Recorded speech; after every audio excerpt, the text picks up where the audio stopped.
pues que Dios los bendiga. Yo estoy animado. Yo, hermanos, si me puedes saber los de San.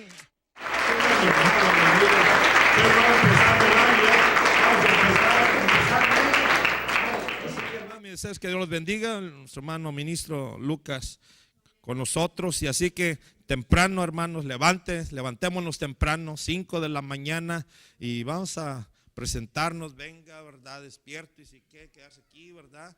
Estar oyendo, meditando. Hermanos, Dios los bendiga. Paz de Cristo, hermanos.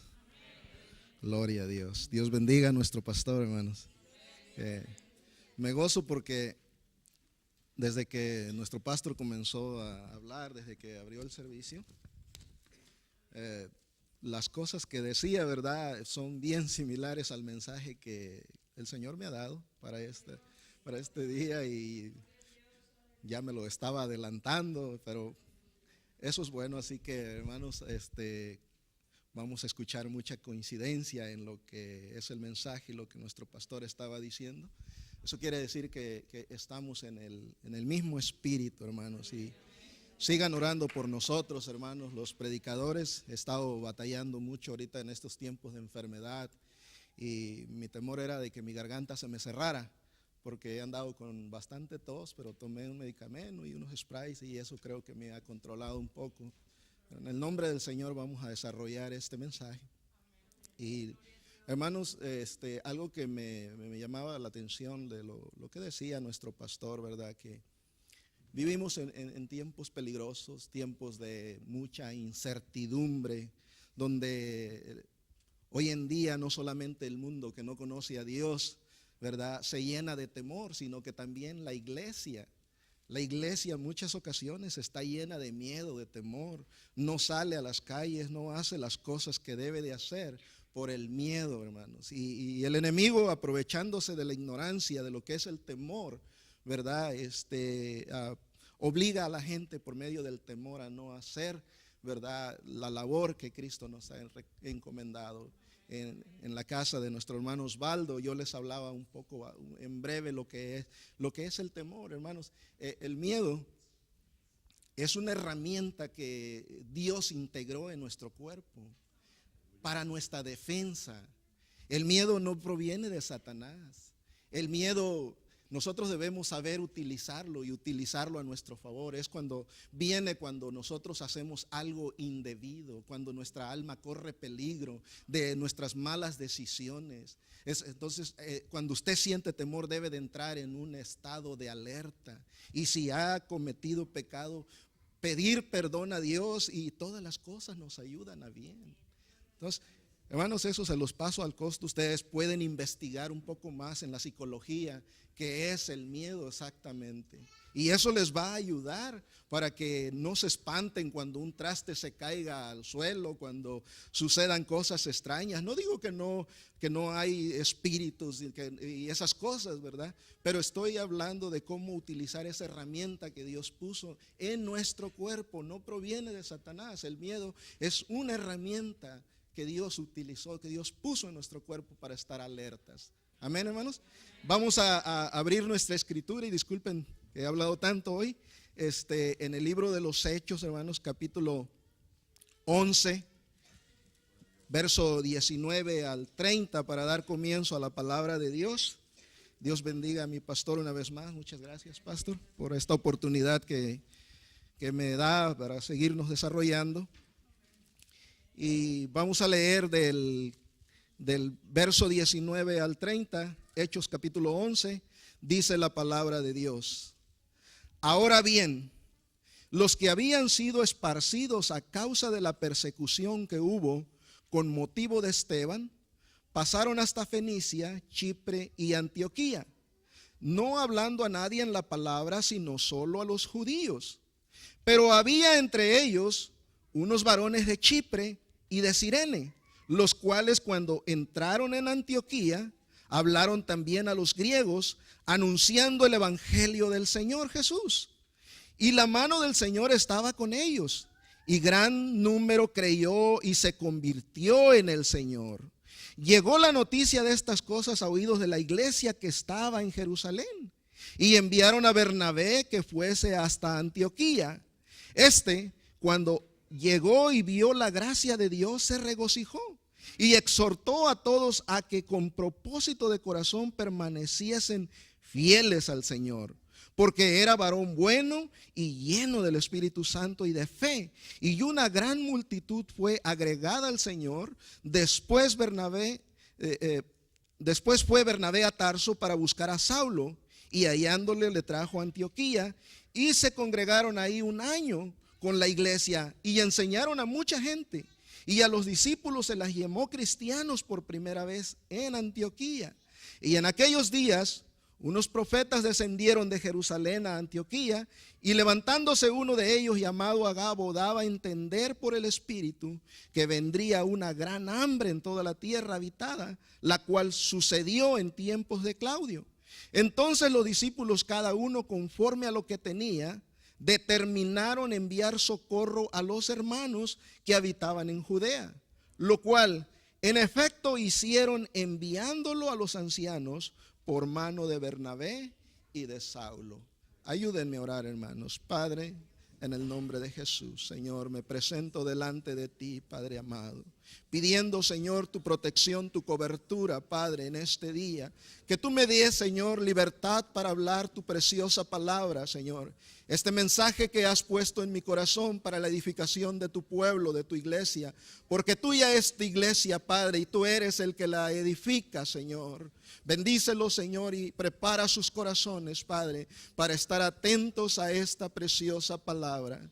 En el nombre de Jesús, gracias te damos, Señor. Aleluya. Tomen sus asientos, hermanos. Gloria a Dios. Este pasaje que acabamos de leer en el capítulo 11 nos abre la puerta para entender el proceder de la iglesia primitiva, que fue fundada, que comenzó en el día de Pentecostés. Y aquí podemos mirar nosotros el grande amor con que la iglesia primitiva se conducía, enseñando, predicando la palabra de Dios.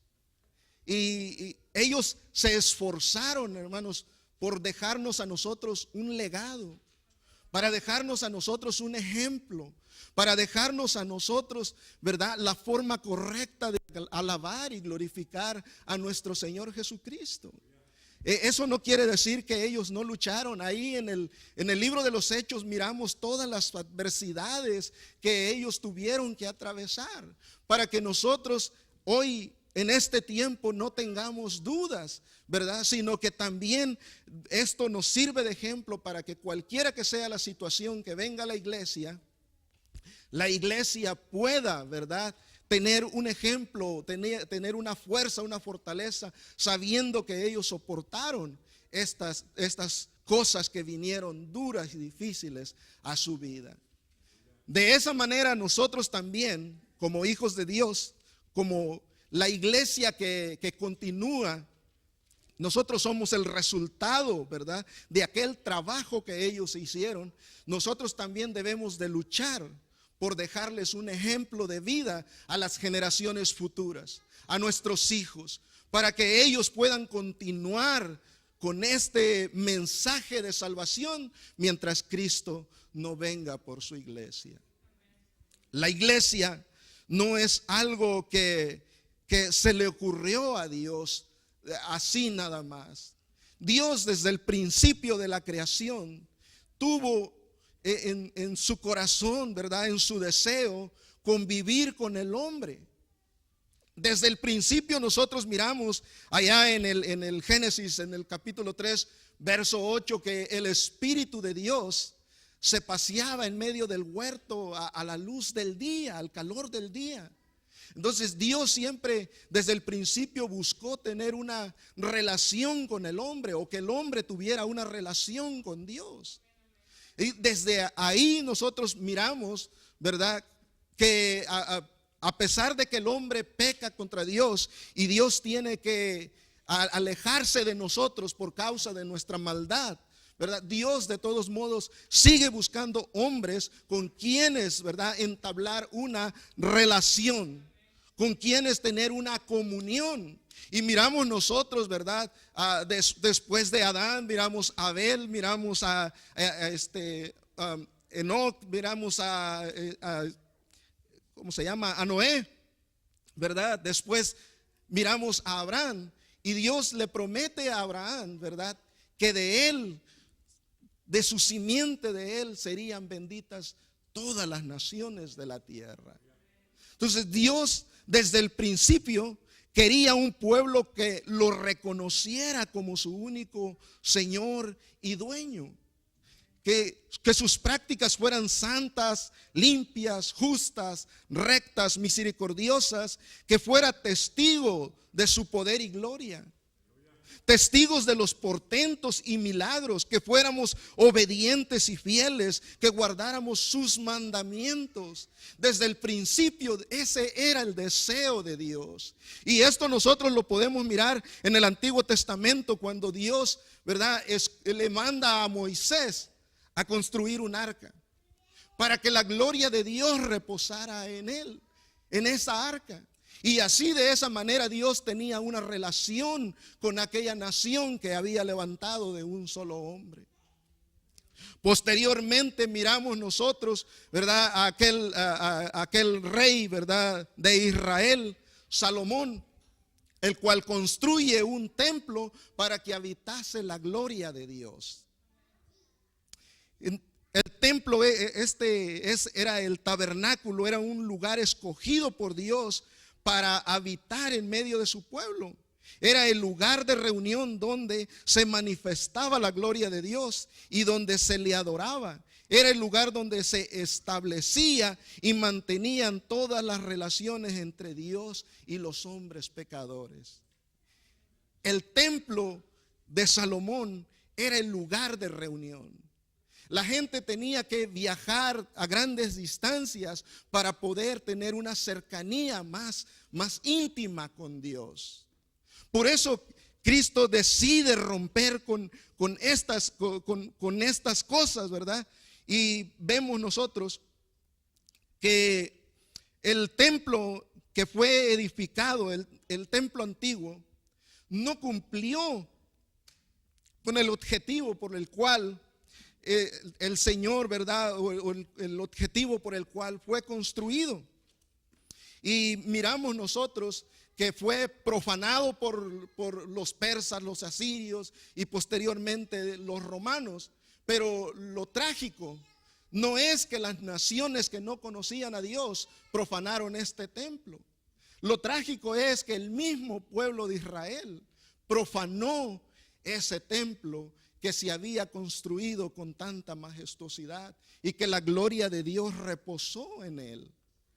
Hermanos, por esta razón, ¿verdad?, la Biblia nos dice que era tal el pecado que se hacía en ese templo que se convirtió en una cueva de ladrones. Y Jesús les recrimina y les echa en cara, ¿verdad?, el que la gente contaminara el templo que Dios había escogido para su morada. Pero lo triste es que hoy en día la iglesia ocupa ese lugar. La iglesia ahora es el templo de nuestro Señor Jesucristo. La iglesia es el templo del Espíritu Santo. Y lo trágico es que algunos de nosotros, al igual que el pueblo de Israel, también profanamos este precioso templo, desobedeciendo los mandamientos y la ley de Dios. Nosotros no podemos seguir el ejemplo de esta nación, ¿verdad?, que no pudo guardarse en el testimonio, en la verdad, porque seguían la idolatría, seguían las costumbres de los países vecinos y fornicaban contra todo aquel que llevaba, ¿verdad?, dioses diferentes. Finalmente, nuestro Señor Jesucristo, allá en Mateo 24:2, nos da estas palabras tan tristes, ¿verdad?, donde Dios tiene que destruir aquel templo, aquel lugar de reunión donde estaba la majestad de Dios. Y dice la Escritura: no quedará aquí piedra sobre piedra que no sea derribada.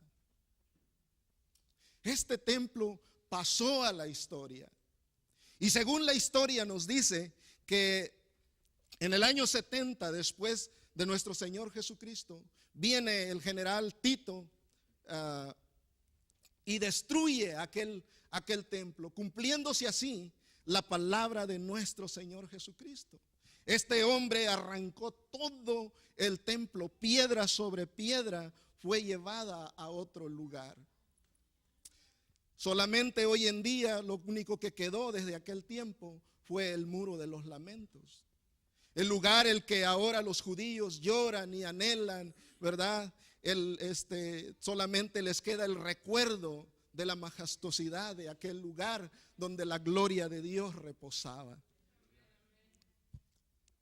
Duro es cuando el Señor tiene que tomar decisiones drásticas.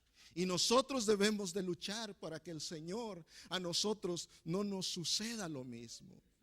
Porque dice la Escritura que si alguno destruyere este templo, o sea, nuestro propio cuerpo, Dios también nos destruirá a nosotros.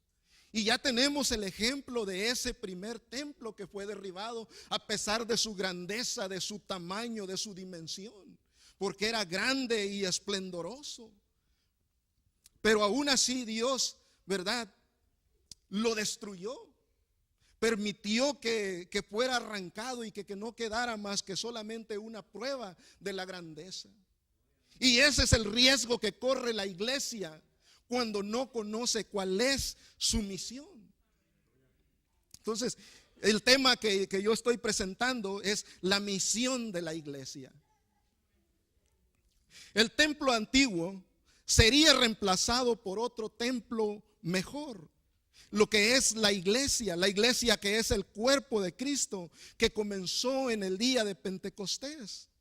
Pero dice en Primera de Pedro, capítulo 2, verso 5, dice: vosotros también, como piedras vivas, sed edificados como casa espiritual y sacerdocio santo, para ofrecer sacrificios espirituales aceptables a Dios por medio de Jesucristo. Hermanos, Cristo nos escogió a nosotros. Nosotros ahora somos como piedras vivas.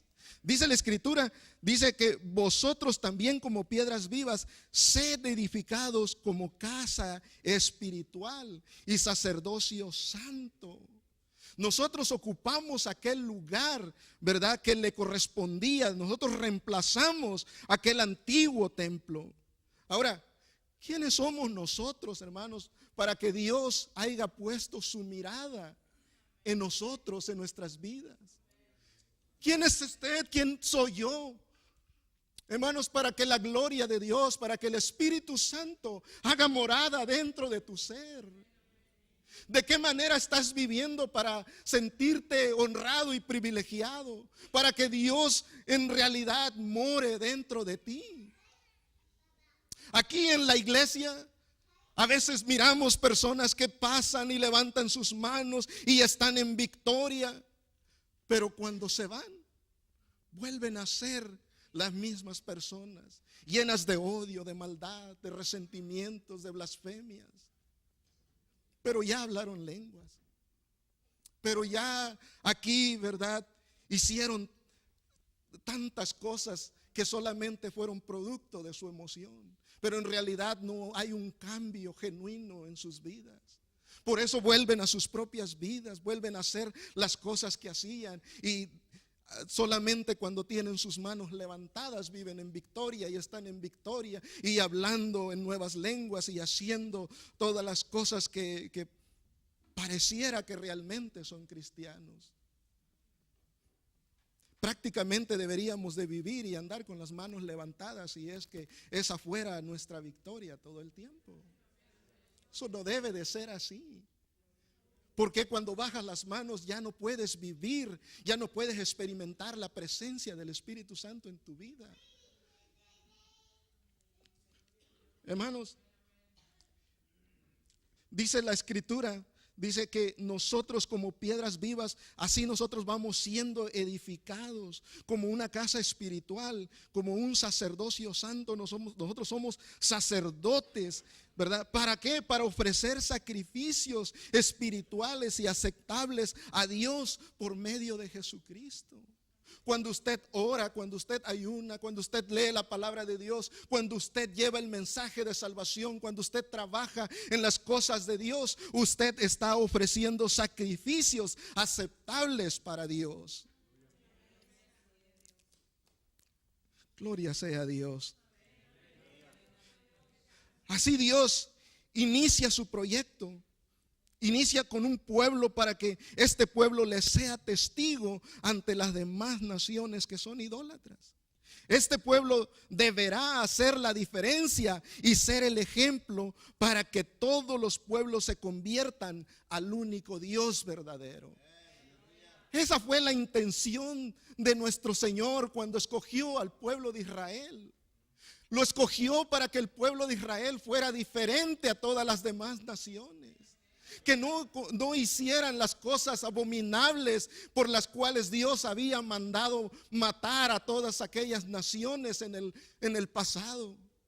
A veces hay personas que juzgan a Dios y dicen, pero ¿por qué Dios mandó matar aún hasta los animales y los hijos de los animales? Y no solamente a ellos, sino que también mandó matar a los hijos. No tuvo piedad ni misericordia de los hijos de aquellas gentes. Y juzgan a Dios por estas cosas que ellos no alcanzan a comprender. Pero ellos ignoran, porque no leen las escrituras, que cuando Dios manda eliminar aquellas naciones es porque sacrificaban a sus propios hijos a los demonios, porque los quemaban en el fuego y ellos mismos no tenían piedad para su propia familia. Por esa razón Dios manda destruir y le pone leyes y estatutos al pueblo de Israel para que no hiciera conforme a las abominaciones de aquellas naciones paganas. Los mismos mandamientos nos son dados a nosotros también, para que nosotros también no caigamos en los mismos caminos del error que el pueblo de Israel cayó y anduvo, pervirtiendo sus vidas. Pedro, por revelación, fue enviado a la casa de Cornelio porque este hombre estaba orando. Este hombre quería seguir a Cristo, pero no sabía cómo. Y Pedro fue enviado por el Espíritu Santo. Dice en el libro de Hechos 10, 25, 32. Cuando Pedro entró, salió Cornelio a recibirle. Y postrándose a sus pies, dice, adoró. Mas Pedro le levantó diciendo, levántate, pues yo mismo también soy hombre. Oiga, la gente que no conoce a Dios, a todo mundo se le hinca. Por eso miramos a aquella gente que sigue la tradición, que van y se hincan delante de otro hombre y le besan la mano. Porque no conocen a Dios y no hay quien les reprenda, quien les enseñe, no hay quien les corrija. Y ese es el trabajo de la iglesia. Pero miren lo que Pedro hizo. Dice, mas Pedro le levantó diciendo, levántate, pues yo mismo también soy hombre. Esto es algo que la tradición, la iglesia tradicionalista no le va a decir a su pueblo, a su gente. Porque aman las salutaciones, aman que la gente los ande besando las manos, hincándoseles como si ellos fueran Dios. Se hacen llamar representantes de Dios, vicarios de Cristo, cuando viven una blasfemia, una mentira, diciendo que Pedro no tenía esposa, que era viudo, y un montón de blasfemias porque no leen la palabra de Dios. Cuando el libro de los Hechos dice la escritura, Pablo dando testimonio, dice que Cefas, donde quiera que iba, Cefas es Pedro, dice que su esposa no se apartaba. Pero muchas veces no ponemos atención a la palabra de Dios. Si usted supiera quién es Cefas, se daría cuenta que es Pedro y que Pedro nunca se apartaba de su esposa. Siempre andaba con ella, dice la escritura. Y Pablo da testimonio diciendo, ¿no tenemos nosotros también derecho como los otros apóstoles, como los hermanos del Señor y como Cefas? Que donde quiera que va lleva a su esposa con él. Aquí uno le tapa la boca a aquellos que no conocen la palabra de Dios, pero necesitas conocer la palabra de Dios para que no venga el engaño a tu vida. Y dice la escritura, hablando con él, entró y halló a muchos que se habían reunido y les dijo: vosotros sabéis cuán abominable es para un varón judío juntarse o acercarse a un extranjero. Pero a mí me ha mostrado Dios que a ningún hombre llame como uno inmundo, por lo cual al ser llamado vine sin replicar. Así que pregunto, ¿por qué causa me habéis hecho venir? Entonces Cornelio dice: hace 4 días que a esta hora yo estaba en ayunas, y a la hora novena, mientras oraba en mi casa, vi que se puso delante de mí un varón con vestidos resplandecientes y dijo: Cornelio, tu oración ha sido oída y tus limosnas han sido recordadas delante de Dios. Envía pues a Jope y haz venir a Simón, el que tiene por sobrenombre Pedro, el cual mora en casa de Simón el curtidor junto al mar, y cuando llegue él te hablará. Gloria sea a Dios, aleluya. Hermanos, Pedro por revelación va a esta casa de Cornelio porque este hombre está orando. Este hombre quería seguir a Cristo. Allá afuera, a nuestros alrededores, hay mucha gente que está orando. Hay mucha gente que ha sido confundida, que ha sido engañada y quiere conocer la verdad. Y le están clamando a Dios que les envíe un predicador que les hable con la verdad, que les dé el ejemplo con su testimonio, que ellos a través de nosotros a Cristo. Y nosotros debemos de ir. Cada predicador que se para detrás de este púlpito le está enviando a usted. Es Dios el que le está comisionando, así como el ángel le habla a Pedro, ¿verdad? Así también somos utilizados para darles el mensaje de ir y predicar la palabra de Dios a aquellos que están clamando por alguien que les revele la palabra de Dios. Este es el trabajo, esta es la misión de la iglesia.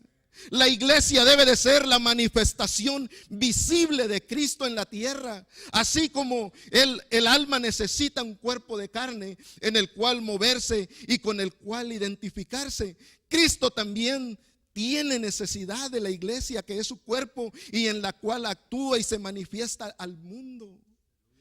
Hermanos, Cristo necesita de nosotros. Él es espíritu. No se puede ver, pero lo pueden ver a través de nosotros. Cristo necesita de nosotros y nosotros necesitamos de Él. La iglesia debe de manifestar, ¿verdad? Debe de manifestar a Cristo, que Cristo es real en las vidas de nosotros. Una iglesia que ha entendido cuál es su misión, no solamente se goza, como decía nuestro pastor. No, una iglesia que ha entendido cuál es su misión, también provee para desarrollar su ministerio. Quizás esto les parezca un poco triste, porque siempre cuando se habla de estas cosas se pone un ambiente diferente, y espero que aquí no sea el mismo. Pero hermanos, miremos la palabra de Dios. Mire, dar o no dar, esa pregunta nunca se la hizo la iglesia primitiva. Ellos daban y por eso nunca faltó fondos para llevar a cabo la obra de Dios. Daban y se despojaban de todo lo que tenían para que el evangelio siguiera creciendo. Hoy ponemos pretextos para todas las cosas. Me cuestionaba un hombre hace algún tiempo de la tradición, platicábamos en la calle y me dijo: ¿no les da vergüenza a ustedes andar buscando más personas para robarles, para exigirles el diezmo? Y quiso avergonzarme este hombre de esta manera. Entonces le dije: mire, con todo respeto, yo no creo que el presentarle la palabra de Dios y vivir en obediencia a la palabra sea robar. Más bien, con todo respeto, yo creo que lo que ustedes hacen, eso sí es robar. Porque ustedes sí saben robar, les dije yo. Eran 3 los que andaban juntos.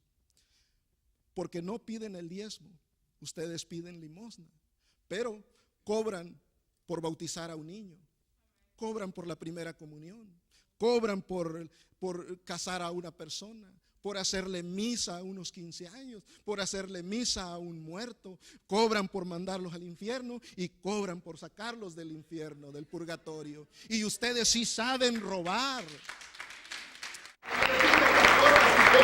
Usted miraba su rostro, cómo les cambiaba, porque les duele que uno les diga la verdad.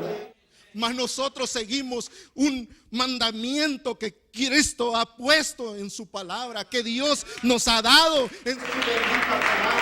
Y eso no es robar, eso es cumplir con la palabra de Dios. Hermanos, ¿qué más difícil es?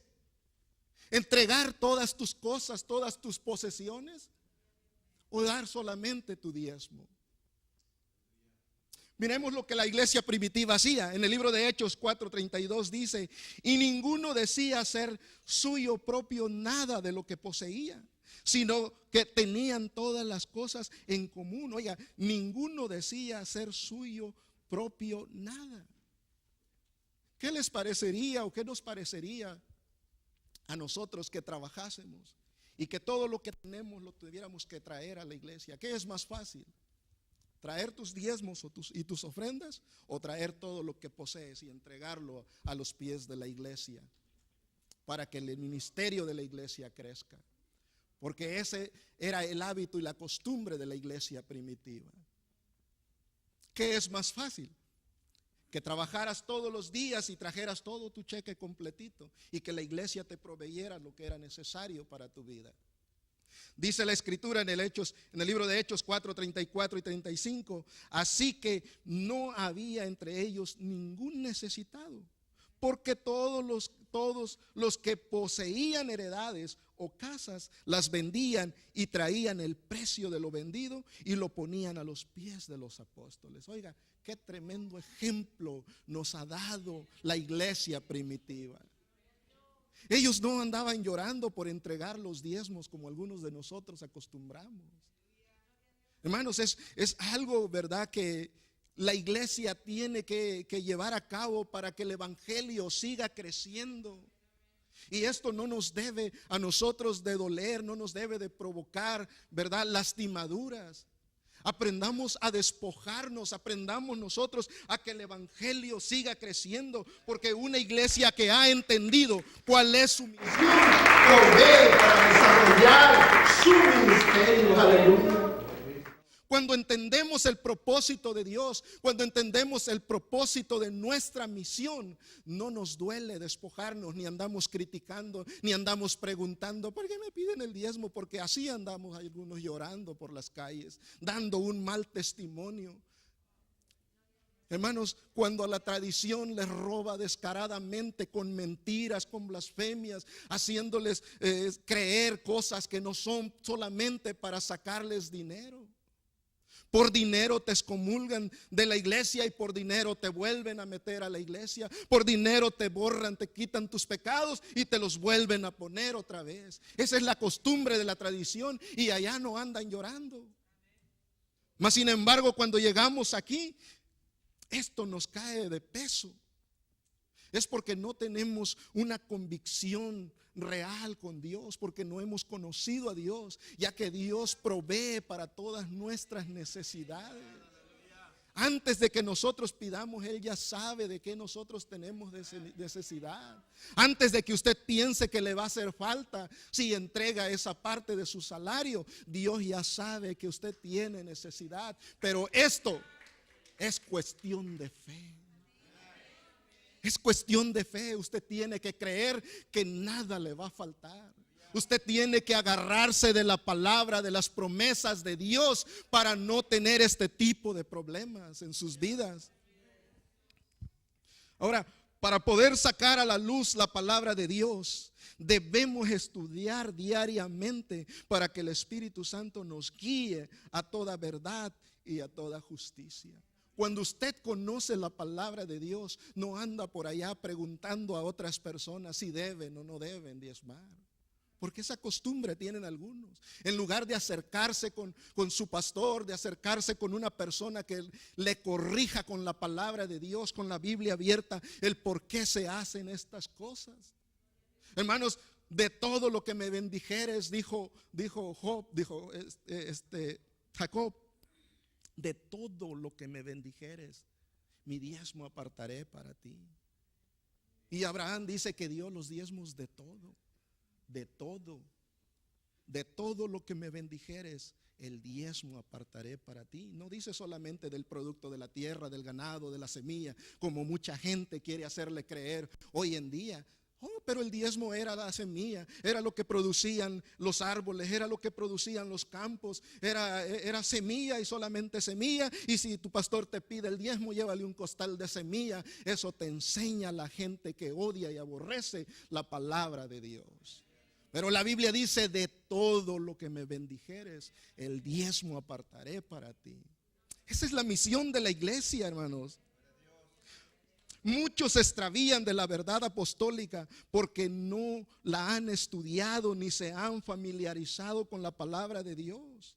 Sus mentes no se han apegado completamente a los principios en los que está fundamentada nuestra fe. Como resultado, se apegan a falsas enseñanzas sin analizar o comprobar su validez. Escuchan una predicación en el YouTube, en la internet, y ya vienen todos trastornados y confundidos, levantando cuestiones necias en medio del pueblo, de la iglesia, provocando rencillas, contiendas, y esto produce un daño a la iglesia. Hermanos, no debemos nosotros de ser así. Hoy en día enfrentamos una enorme ola de falsas doctrinas, las cuales han sido eficazmente pintadas en un cuadro pentecostal para engañar como si fuera la iglesia de nuestro Señor Jesucristo. ¿Cuánta gente se hace pasar y pintan su iglesia como si de verdad fuera una iglesia? Y mucha gente se confunde. Pero cuando pones cuidado a lo que hablan, a lo que dicen, ahí el que conoce la palabra de Dios se da cuenta que solamente los está engañando, que solamente como la tradición los está robando, y eso sí es robar. Eso sí es abusar de una persona. Vivimos en tiempos llenos de maestros maliciosos e ingeniosos que mezclan la verdad con las mentiras. Y nosotros debemos de ser capaces de distinguir lo que es la verdad.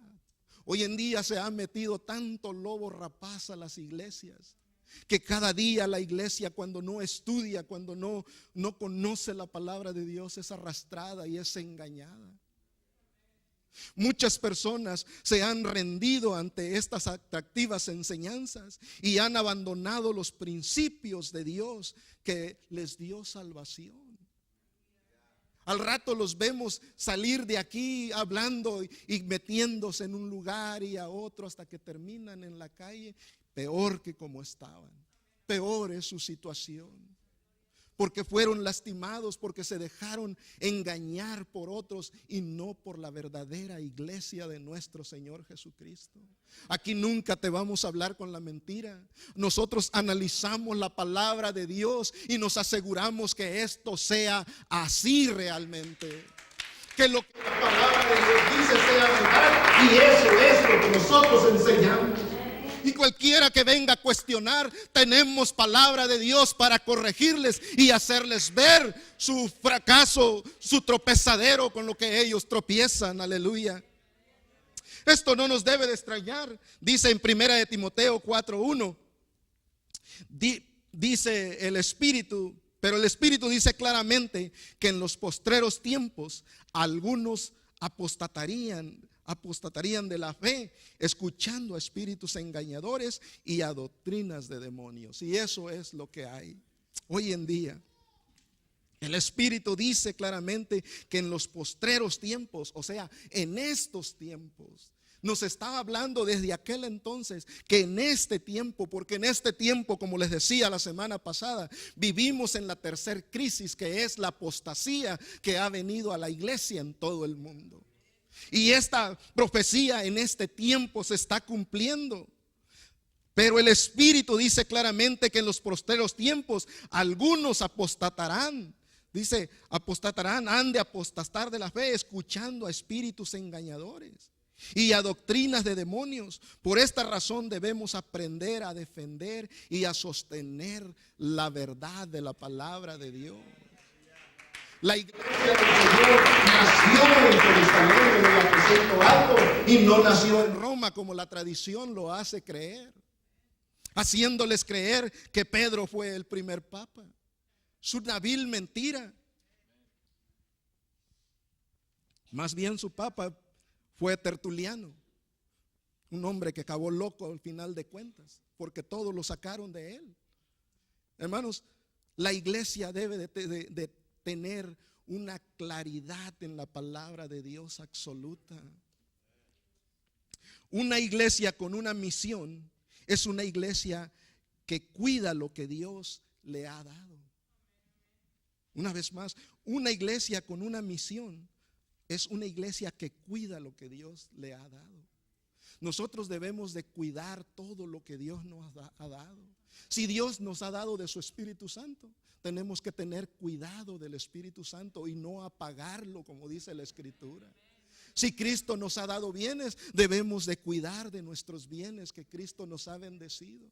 Si Cristo nos ha dado un lugar donde congregarnos, debemos de cuidar ese lugar.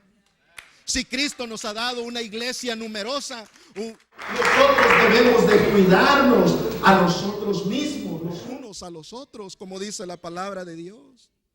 Hoy en día muchas iglesias ya no restauran al que cae en alguna falta, ya no lo buscan. Y esto no es solamente obligación del pastor, del ministro o quien esté a cargo de la iglesia. Esto es obligatorio para todos nosotros. Toda la iglesia debe de tener esa misma misión, ese mismo propósito. Nosotros la iglesia debemos de restaurar a aquel que cae, de buscarlo. Me gustaba la proposición que hizo la mesa directiva de los varones, en la cual ir a buscar a aquellos que han dejado de venir. Este es el trabajo de la iglesia, mis hermanos. La Biblia dice en Gálatas 6:1, hermanos, si alguno fuere sorprendido en alguna falta, vosotros que sois espirituales, restauradle con espíritu de mansedumbre, considerándote a ti mismo, no sea que tú también seas tentado. Oiga, hermanos, se está refiriendo a todos nosotros, a toda la iglesia. La iglesia es la que debe de cuidar de aquellos que han caído.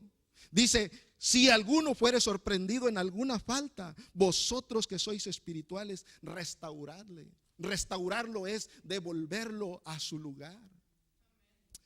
Cuando un miembro de nuestro cuerpo sufre un daño, cuando un dedo se nos rompe, ¿qué es lo que hacemos? Volverlo a su lugar. Lo curamos, lo vendamos, lo sanamos. Y dependiendo el caso o la tragedia, si hay que cortarlo, pues hay que cortarlo. Si el hermano cometió un pecado imperdonable, pues esa es la misma condición. Y para restaurarlo hay que esperar a que sane la herida también para poderlo restaurar, porque todo lleva a un proceso. Eso no quiere decir que ahorita vamos a poner predicando, pero hermano, hay que ser sabios en lo que Dios nos está diciendo. Dice, vosotros restauradle, dice la palabra de Dios, considerándote a ti mismo, no sea que tú también seas tentado. Pero el trabajo de la iglesia es ir a buscarlo, ir a preguntar por qué ya no quiere venir a la casa de Dios.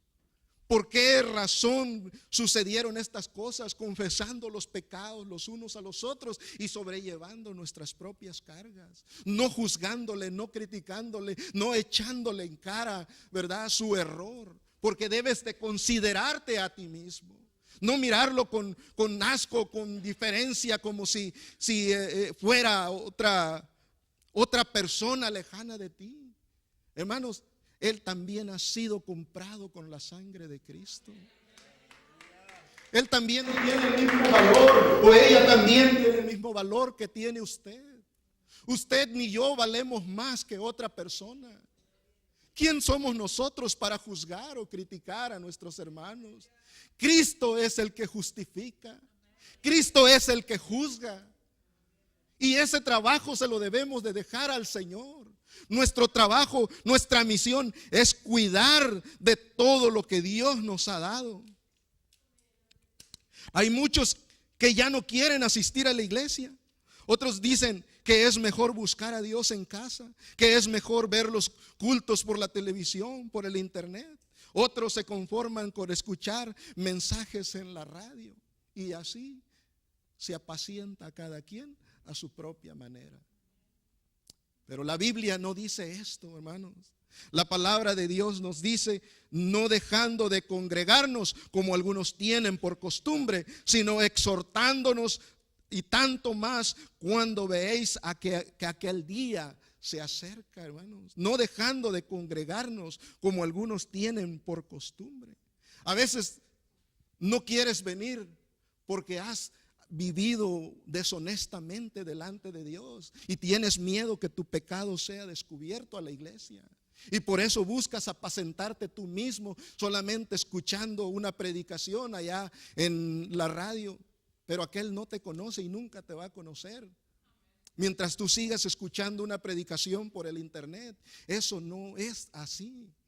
Tienes que congregarte en algún lugar donde te conozcan, donde se te corrija, donde se te reprenda, donde se te enseñe la palabra de Dios. No te digo que sea malo, es bueno siempre y cuando seas un hombre o una mujer maduro para escuchar y analizar lo que se te está diciendo. Porque muchas de las personas que predican, a veces predican doctrina del error. Los que no quieren asistir a la iglesia no son una novedad. Esto fue lo que escribió el escritor a los hebreos ya desde su tiempo. Porque ya en aquel tiempo había personas que ya no iban a la iglesia, que ya solamente oraban en sus casas y ahí ellos solitos, ¿verdad? Buscaban a Dios según ellos a su manera, y no había nadie que les reprendiera, que les corrigiera. Por eso la palabra de Dios ha sido dejada para que la iglesia sea corregida en este tiempo. El problema no es a veces si las personas dejan de asistir a la iglesia por su propia negligencia. El problema es si ellos dejan de asistir por los errores que estamos cometiendo como iglesia. Ahí sí hay un problema. Cuando una persona por su propia negligencia, por su falta de entrega, de compromiso, por su falta de búsqueda a Dios, deja de venir, bueno, es su responsabilidad, porque la salvación es individual. Pero cuando la persona deja de venir porque nosotros fuimos piedra de tropiezo, ahí sí hay problemas. No importa cuán cierta sea nuestra doctrina, si nosotros tenemos malos hábitos personales, la gente será tentada a escuchar a una voz más amigable, una voz que le puede estar enseñando falsas doctrinas. Porque hoy en este tiempo el enemigo se especializa en hablar con engaño, suavecito, para que la gente no se sienta confrontada, sino que se sientan amados, y poco a poco los van enrollando, y al rato ya cuando los vemos están perdidos en el mundo, sin Cristo y sin esperanza de ningún tipo. El libro de Colosenses 3:5 dice: haced pues morir lo terrenal en vosotros: fornicación, impureza, pasiones desordenadas, malos deseos, avaricia, que es idolatría, cosas por las cuales la ira de Dios viene sobre los hijos de desobediencia, en las cuales vosotros también anduvisteis en otro tiempo cuando vivías en ellas. Oiga, esto es en el pasado. Dice: haced morir pues lo terrenal en vosotros. La iglesia tiene que ser ejemplo para aquellos que vienen integrándose como piedras vivas. No debe de haber en nosotros fornicación, ni tampoco debe de haber impurezas, ni pasiones desordenadas, ni malos deseos, ni avaricia, que es idolatría, que hemos hablado ya acerca de lo que nos corresponde como iglesia. Porque la avaricia es pecado, hermanos. Cuando usted se niega a dar lo que a Dios le corresponde, peca contra Dios. Cosas por las cuales la ira de Dios viene sobre los hijos de desobediencia. No se trata de condenar a nadie, sino de realinearlo en la dirección que es correcta. Eso es lo que el predicador está haciendo cuando se para detrás de un púlpito, realineando lo que se ha desalineado. Los miembros de la iglesia debemos de reconocer nuestras propias debilidades, arrepentirnos y trabajar para superarlas. Dice Primera de Juan 1:9 que si confesamos nuestros pecados, Él es fiel y justo para perdonar nuestros pecados y limpiarnos de toda maldad. ¿Vea? Si confesamos nuestros pecados, el hombre tiene que reconocer, el cristiano, el hijo de Dios, no estamos exentos de no pecar. Debemos de reconocer si hemos pecado, dice que Él es fiel y justo para perdonarnos a nosotros y limpiarnos de toda maldad. Cristo nos ha dejado un consolador. ¿Por qué nos ha dejado un consolador? Porque el Señor sabía que nosotros íbamos a cometer pecados de todas maneras. ¿Por qué nos ha dejado el Señor a alguien que nos defienda? Porque Él conoce nuestras vidas. Pero se necesita que el Hijo de Dios reconozca su pecado, que lo confiese delante de Dios sus debilidades, para que Dios lo fortalezca, para que Dios una vez más ponga en el corazón de la iglesia restituirlo a su lugar. De acuerdo a todo el Nuevo Testamento, todos los hermanos debemos de cargar con esta responsabilidad de la edificación de la iglesia. ¿En dónde? En cada localidad, en cualquier parte del mundo que vivas, pues a través de su ministerio, la plenitud de Cristo va a fluir en todo el cuerpo que es la iglesia. A través de nosotros, mis hermanos, Cristo, ¿verdad?, sigue edificando su iglesia.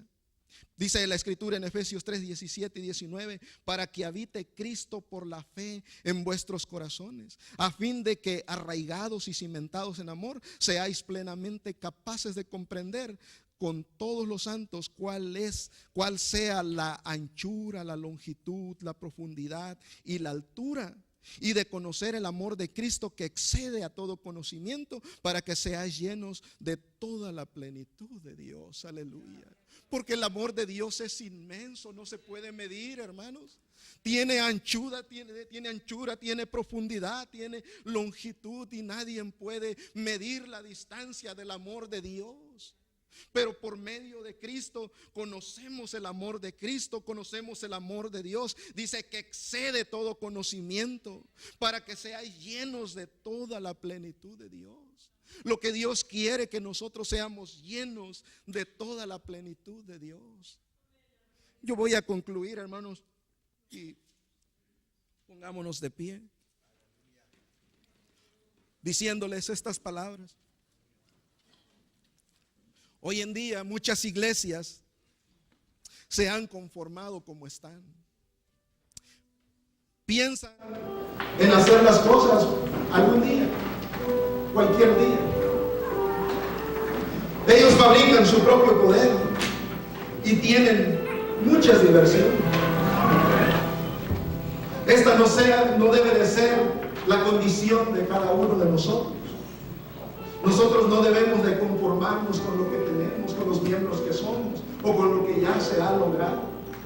Hermanos, las iglesias que hoy en día están prosperando y están creciendo y se están expandiendo con rapidez son aquellas que han captado la visión de alcanzar a otros para Cristo y que viven conforme a la palabra de Dios. Estas son las iglesias que están creciendo, y esta es la misión de nosotros, de seguir creciendo conforme a la palabra de Dios. Por eso este mensaje, la misión de la iglesia no es un invento del ser humano, no, es la iniciativa de Dios como parte de su plan soberano de salvación para la humanidad. Es la iniciativa de Dios. Dios fue el que inició a la iglesia. Fue Dios el que nos escogió a nosotros y nos envió, nos escogió para morar, para habitar en nuestros cuerpos. Que Dios los bendiga, mis hermanos. El pastor Mario Landa.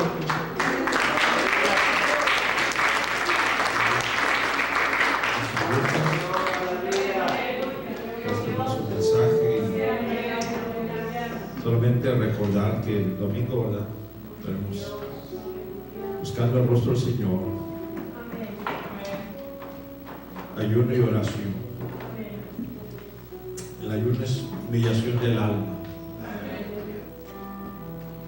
La Biblia habla de poner nuestros miembros en sacrificio vivo, agradable. Dice que es vuestro culto racional.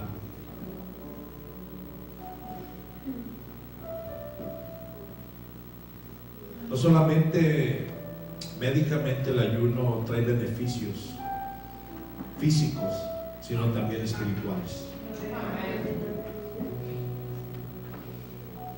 Te empieza a dar ese discernimiento y te empieza a dar esa sensibilidad.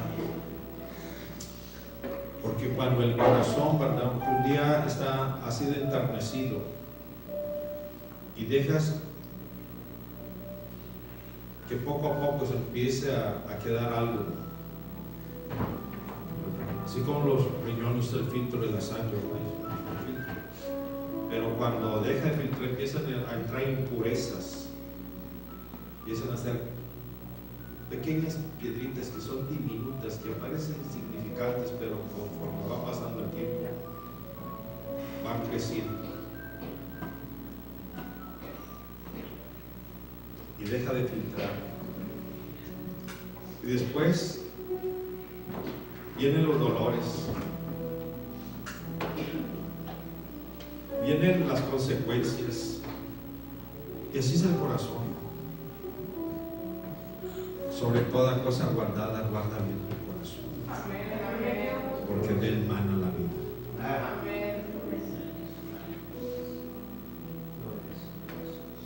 Cuando el corazón está tierno, sensible,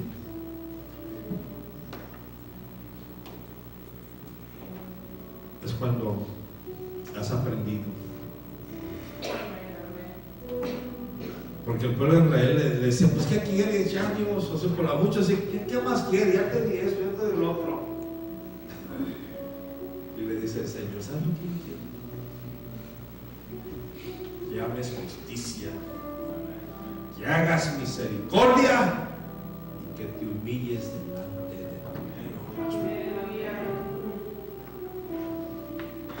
Que Israel así, hermano. Y Dios cuando habla, le dice, ¿sabes qué? Tanta cuestionamiento, ¿qué es lo que espero de ti? Que hagas justicia, hagas misericordia y que te humilles delante de Dios. Si ya hemos dejado de hacer esto, nunca es tarde para volver a hacerlo. ¿Cuándo fue la última vez que llegaste delante de tu Dios, te quebrantaste? No cuando hay un problema, porque ahí sí queremos bajar a Dios, queremos que lo haga ayer, no ahorita. ¿Cuándo fue la última vez que dijiste, voy a encerrar, voy a buscar el rostro del Señor, estoy afanado, estoy cansado, todo eso, pero no es cansado, nos vamos a morir, hermano? Gente que está muriendo sobre cargar el trabajo, hermano, para cargar que ponga. Gente con derrame de tanta presión, los estudiantes, yo no puedo ver, los graduados de universidad le están dando cargas y cargas y cargas, están ustedes estresados y lo están sobrecargando en un momento. Se acabó todo el trabajo. Y también los pastores, otro más la semana pasada. Tanta tensión. Pero la pregunta es, ¿cuándo fue la última vez que nos humillamos delante de Dios?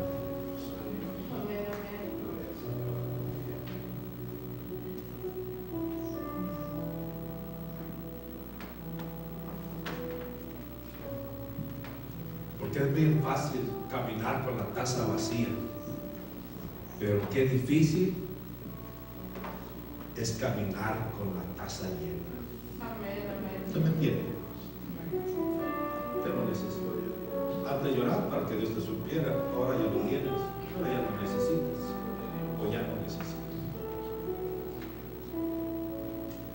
Así es el grado que vamos a hacer, vamos confiando, vamos confiando. Reflexión, iglesia. reflexionemos. Y hay que volver.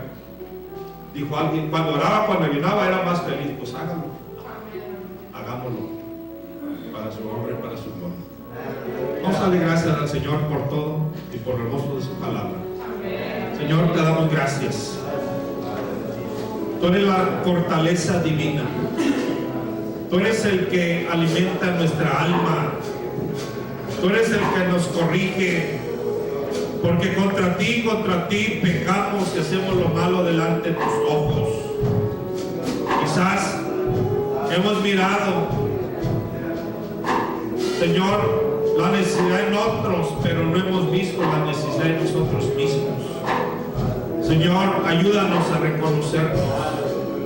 Ayúdanos, Señor, a enmendar lo que se tiene que enmendar, a cambiar lo que se tiene que cambiar, a avivar lo que se tiene que avivar, a arreglar lo que se tiene que arreglar. Señor, porque tú, Señor, eres el que nos conoce. Nuestra vida, nuestra entrada y nuestra salida, tú la conoces.